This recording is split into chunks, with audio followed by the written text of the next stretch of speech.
Geopolitics really study the influence of factors such as geography, economics, and demography on the politics, and especially the foreign policy of a state. Now, why emphasize that? It's because geopolitics was there for a long time. Maybe since the end of the Cold War, while of course in other regions, continue to be relevant. In our part of the world, the trend or the pattern of interactions among our nation states emphasize economic interdependence, globalization, the dense interactions among states, that geopolitics really took the backstage to many of the things that were happening in East Asia. But now we are seeing a return of geopolitics. Okay, and then I also refer to Quandaries. So uncertainty, perplexity over what to do in a difficult situation. And I think the South China Sea really presents the major players, the major actors here with Quandaries, not just one, really. Number of matters that really result in confusion and difficulty in moving forward, not knowing where to go from where we are right now.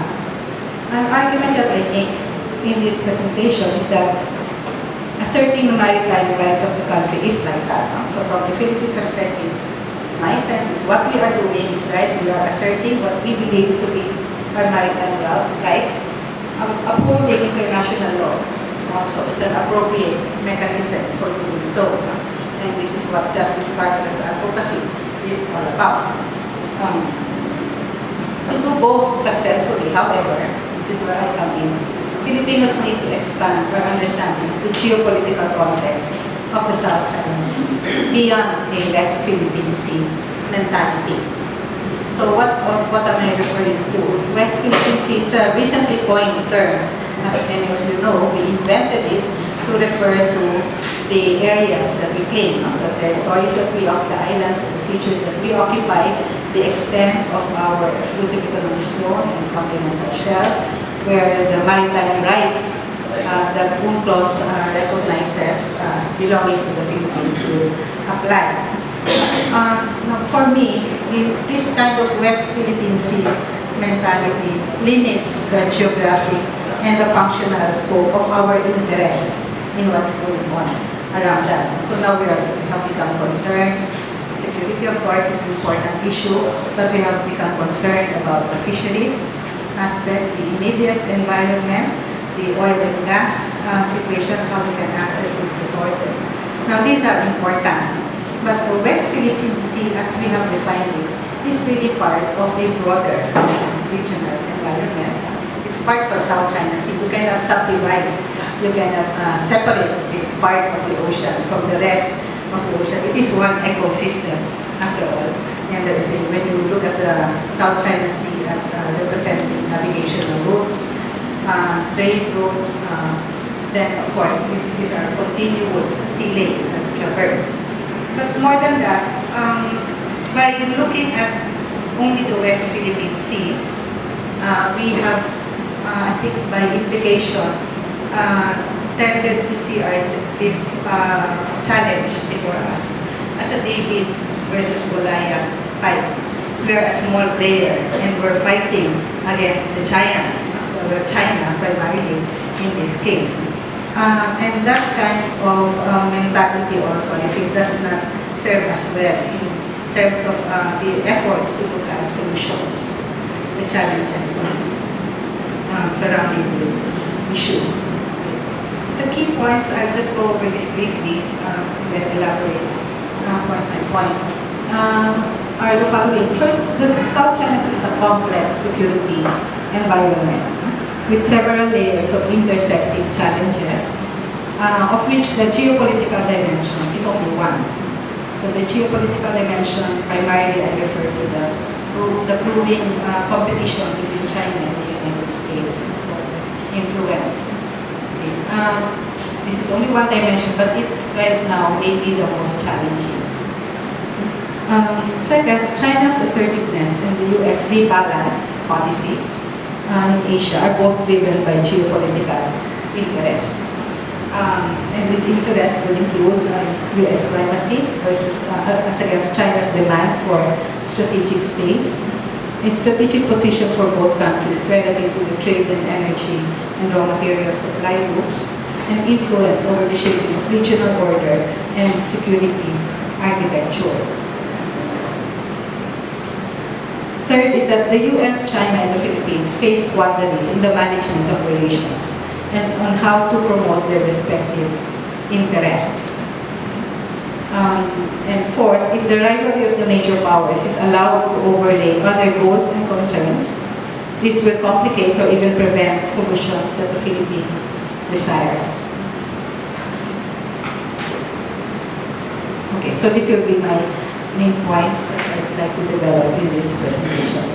So the first was that the South China Sea, it's not a simple matter of territorial disputes or maritime disputes alone, but it's different layers of security and economic and legal and social issues, all interrelated and affecting each other.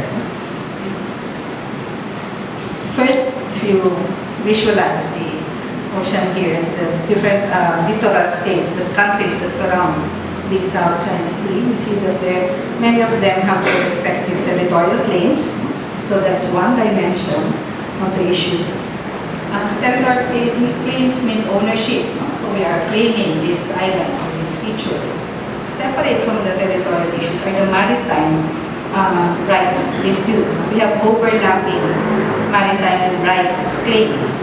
We have exclusive economic zones, extended continental shelves, some of which have yet to be determined in terms of where they begin and end among the countries of among the surrounding countries.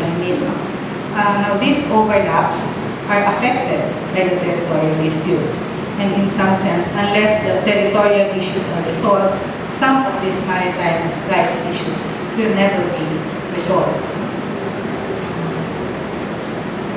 The third level is there are common challenges also facing the countries of the region, meaning they're not only competing with each other for territory and access to maritime resources, they also need to cooperate with each other because there are common threats and common challenges. And finally, the geopolitical competition among the major powers. Now these are, if you look at each of these levels, there can be found some solutions or some approaches. How do you manage the territorial issue? You share sovereignty. How do you manage the maritime rights overlaps? You sit down and negotiate.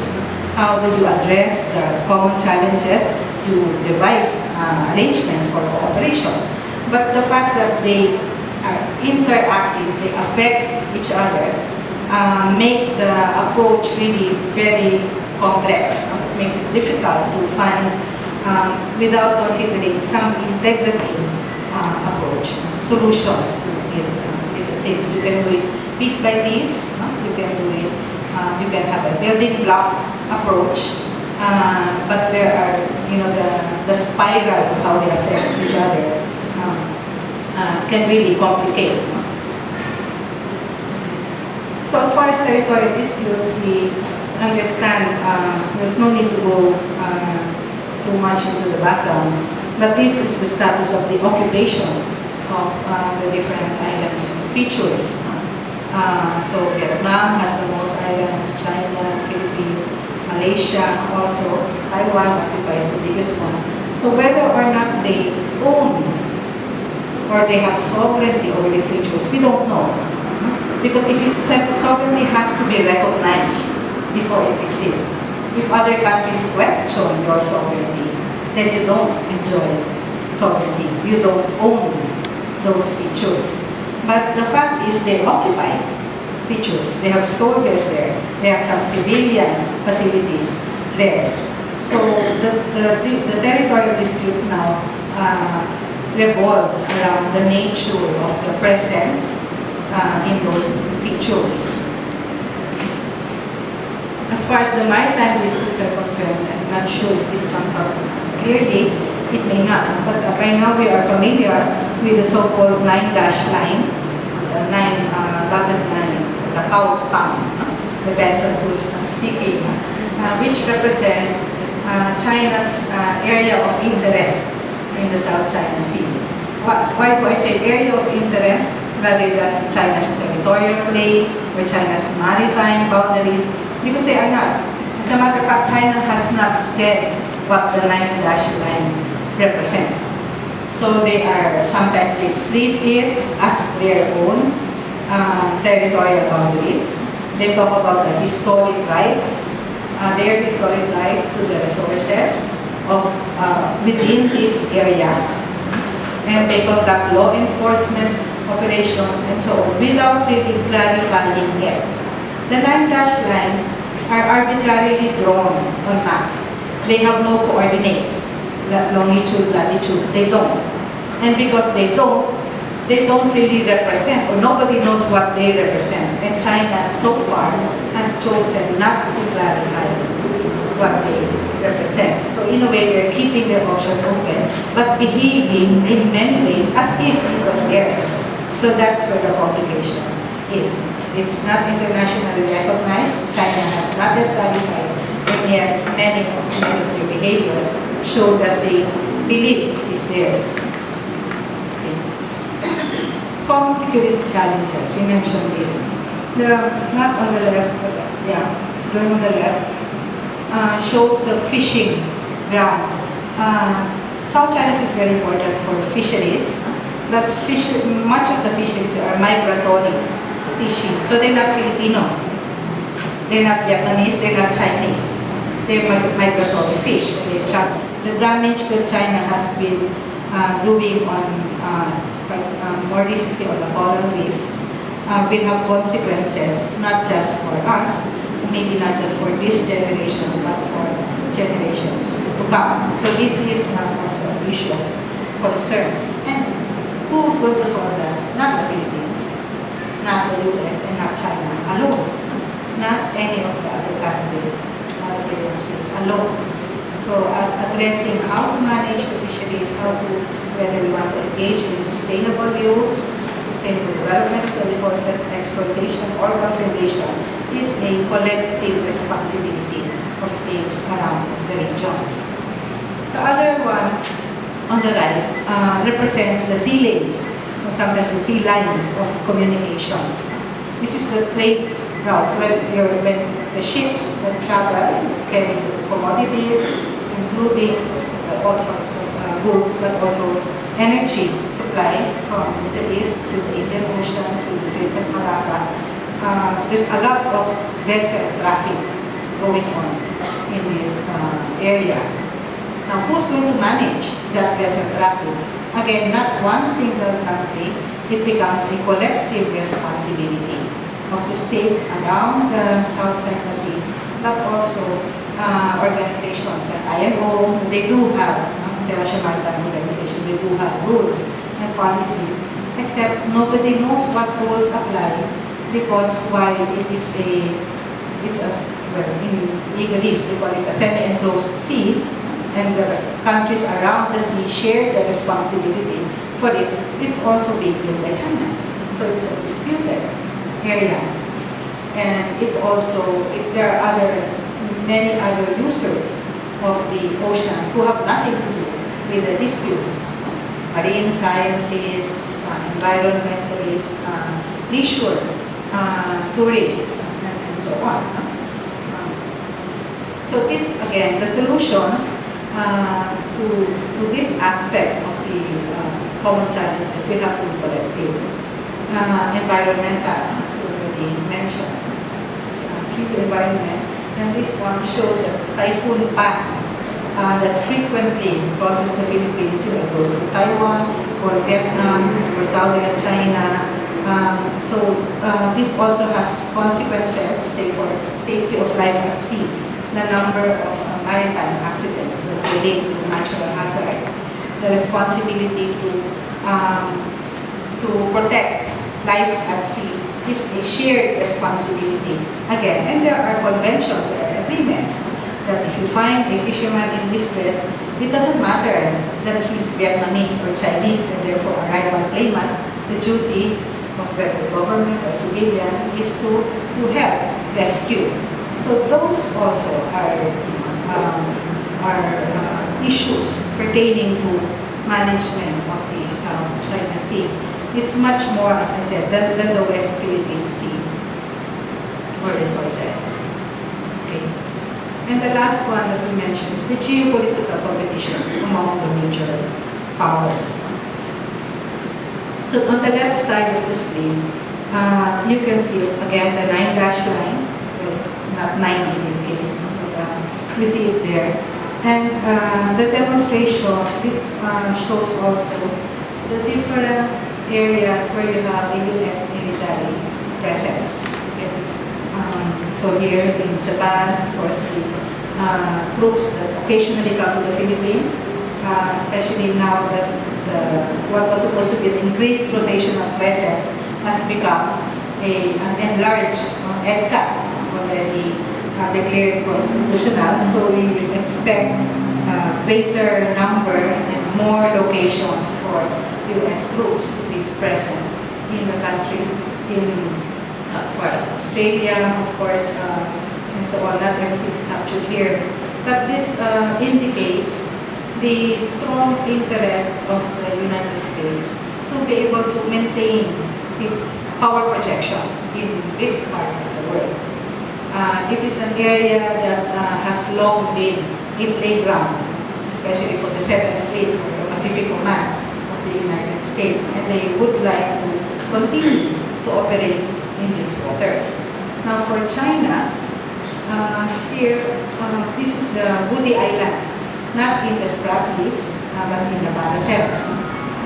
Woody Island is where China was recently reported to have set up surface-to-air missiles. And it is one of seven reefs that China has been developing and equipping very much with I suppose, dual-use facilities that can be used both for civilian as well as military purposes. Now, U.S. presence is not new, but under new contexts. China's military activity is new, which is why there's a lot of reaction and a lot of concern that this is causing among the neighboring states, not just countries like the Philippines, because of the conflicting claims, but others as well. In recent weeks alone, you have had incidents such as the U.S. challenging China's control over the features in the last U.S.-ASEAN summit just last week. Obama was quoted to say, "We will fly," in his speech, said, "We will fly, sail, or operate wherever international law allows." Meaning, the attitude of the U.S. is the whole ocean, South China Sea, can be subject to navigation, overflight. But overflight, of course, if it's airspace above your sovereign territory, then there are protocols that need to be accomplished to do that. But nonetheless, pretty much it's mare libero. It's freedom of the seas, freedom of navigation, freedom of military activities. The problem lies is that that is not a universally accepted definition. So if U.S. says we will fly, sail, or operate wherever international law allows, that's wherever its interpretation of international law allows. Now there are interpretations that diverge from the U.S. interpretation. China's, for instance, but not just China, India, Malaysia.